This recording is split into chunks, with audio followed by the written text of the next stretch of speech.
Senator, good to see you. Thanks so much for joining us. Well, let's stay on that news. What did you make of that pick this morning? Well, as you know, Pete, we will work with whoever the American people select in November, and it's a big call because the United States is under a lot of pressure. You'd have to say that the handling of the coronavirus pandemic has been wanting in many respects, and it's a nation that's very important to us with a lot of challenges. You can't deny the history as well. It's certainly going to give Joe Biden's campaign a shot in the arm. Kamala Harris, she is the first black woman on any ticket in US history to be chosen. So, as I mentioned there, a real day of history.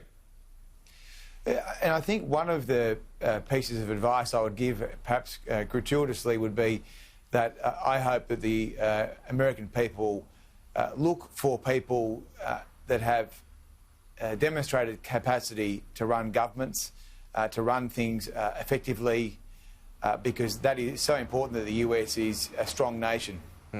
Well, let's get on to the running of governments, and I do want to ask you about this stoush that seems to be emerging at the moment between the state government of Victoria and also the federal government. It's all over this question about whether ADF personnel was offered to Victoria. The federal government says it was, and Linda Reynolds said on numerous occasions yesterday in her statement that it was, but Daniel Andrews says that it wasn't. So what do you make of what's going on here? Well, you've just got to step through the facts here, and as you know, in March there was an offer made to all states in the Commonwealth. Victoria said they didn't need any assistance. Again, in June, there was an offer accepted by Victoria and then rejected the next day.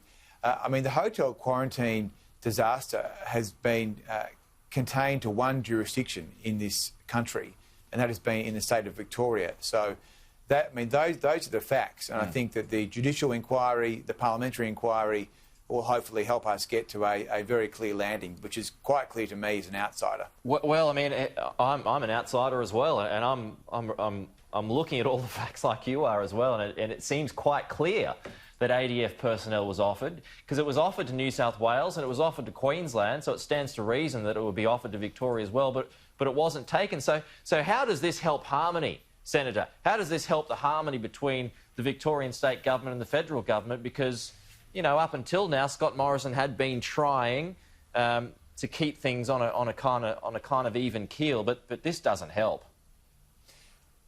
But at the end of the day, this is not a time for politics.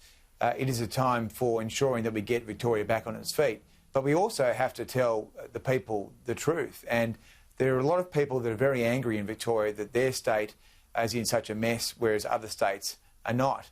Now, I mean, during the peak of the returned travellers, I mean, I would see the ADF and the police escorting, you know, busloads of returned travellers into Sydney hotels like the Sofitel.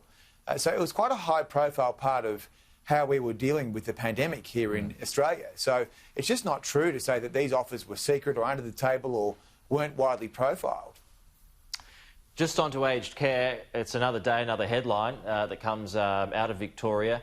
Today's headline is that reportedly there were aged care residents who were COVID-19 who were turned away from hospitals and were instead basically given a whole bunch of sedatives so they wouldn't go wandering. What's your reaction to this news, not just this news, but also, you know, the last few days of headlines that have come from that Royal Commission? There's no doubt that there are some systemic issues in the aged care sector, which is why the Prime Minister has commissioned a Royal Commission. You know, I'm aware personally about some of these issues because my mum has been an aged care nurse in Victoria, and I think the latest issues that have arisen through COVID-19 again show that we need to focus on getting Victoria back on its feet. And that's why the national government is putting so many resources and personnel into helping the Victorian system. But, I mean, the government said it was prepared. It emerged from the Commission. Well, we heard from the Commission that it wasn't prepared. And even the owner of Anglicare said that they were, you know, completely kind of overrun by coronavirus because they thought it was just going to be a flu. So where's the blame got to be held here? I mean, what's your mum even saying about it all?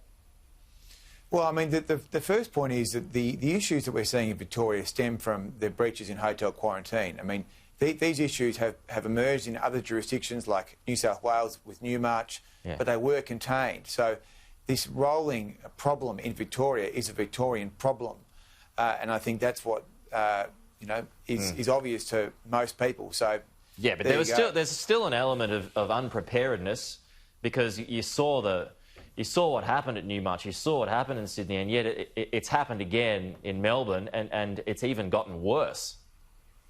Well, we're doing everything we can as the events change to reinforce these aged care homes, and you can see on a daily basis what we're doing. So whether it's more training or it's the ADF or providing dedicated case managers, we're doing all those things every day.